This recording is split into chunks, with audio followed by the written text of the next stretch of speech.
चाहे हाईवे की बात हो या फिर एक्सप्रेसवे के निर्माण की, इंफ्रास्ट्रक्चर में उत्तर प्रदेश लगातार तरक्की करता जा रहा है। एक शहर से दूसरे शहर जाने के साथ साथ विदेश जाने में भी अब यूपी के रोड और हाईवे नेटवर्क काफी मददगार साबित हो रहा है।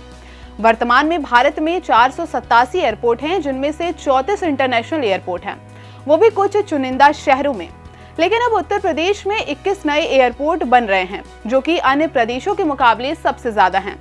ये बात तो सब जानते हैं कि इतनी बड़ी संख्या में एयरपोर्ट बनाना कोई आसान बात तो नहीं, तो ऐसे में चुनौतियां भी काफी ज्यादा होंगी। एयरपोर्ट बनाने में सामने आने वाली चुनौतियों पर बात करने से पहले इनके निर्माण से होने वाले फायदे पर बात करते हैं। दरअसल इतनी बड़ी संख्या में एयरपोर्ट बनाने से उत्तर प्रदेश को कई तरह के फायदे होंगे, जैसे कि एयरपोर्ट बनने से प्रदेश की कनेक्टिविटी में सुधार होगा, जिससे लोगों को हवाई यात्रा करने में आसानी होगी। ये लोगों को देश के अलग अलग हिस्सों और विदेशों से जुड़ने में मदद करेंगे। इसी के साथ ही ज्यादा एयरपोर्ट बनने से पर्यटकों के लिए प्रदेश में आना आसान हो जाएगा, जिससे पर्यटन उद्योग को बढ़ावा मिलेगा और प्रदेश की अर्थव्यवस्था में भी सुधार होगा। आवागमन और पर्यटन के अलावा एयरपोर्ट बनने से व्यापार और निवेश को बढ़ावा मिलेगा, जिससे प्रदेश की आर्थिक स्थिति में भी काफी सुधार हो सकेगा और रोजगार के अवसर भी बढ़ेंगे। इन तमाम चीजों के साथ साथ ज्यादा एयरपोर्ट बनने से लोगों को यात्रा करने में लगने वाला समय भी कम होगा। बता दें कि वर्तमान में यूपी में कुल 21 एयरपोर्ट बनने की तैयारी है। इनमें से 5 एयरपोर्ट अलीगढ़, आजमगढ़, चित्रकूट, मुरादाबाद और श्रावस्ती में बनकर तैयार हो गए हैं।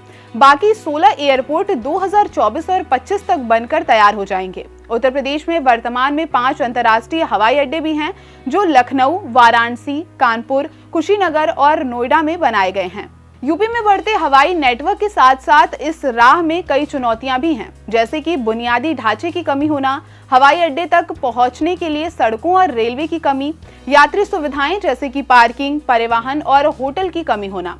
इसके अलावा उत्तर प्रदेश के हवाई नेटवर्क को मजबूत करने की राह में कुछ वित्तीय चुनौतियां भी हैं, जैसे कि हवाई अड्डों के विकास और संचालन के लिए उच्च लागत लगना। वहीं दूसरी ओर यात्रियों की सुविधाओं के लिए हवाई यात्रा का किराया कम कर देने से एयरलाइनों को कम लाभ हो पाता है। वहीं दूसरी ओर हवाई अड्डों और विमानों की सुरक्षा भी एक बड़ी चुनौती है।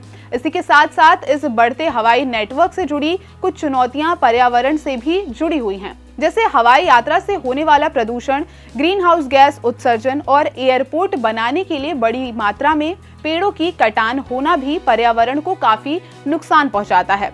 वहीं हवाई यात्रा के लाभों का असमान वितरण भी एक बड़ी चुनौती है, क्योंकि समाज का हर व्यक्ति हवाई यात्रा कर पाने में अभी सक्षम नहीं है। विशेषज्ञ बताते हैं कि इन चुनौतियों से निपटने के लिए सरकार को हवाई अड्डों के विकास और संचालन में निवेश पर अधिक ध्यान देने की जरूरत है।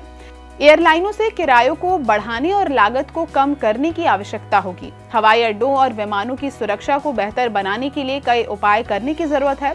हवाई यात्रा से होने वाले प्रदूषण को कम करने के लिए भी प्रयास किए जाने चाहिए।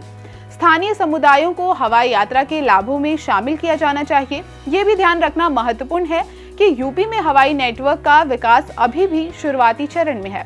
समय के साथ इन चुनौतियों का समाधान किया जा सकता है, जिसके बाद यूपी भारत का एक प्रमुख हवाई केंद्र बन सकता है। तो आज के इस कार्यक्रम में बस इतना ही। मिलते हैं कुछ नई जानकारियों के साथ, तब तक मुझे दीजिए इजाजत। नमस्कार।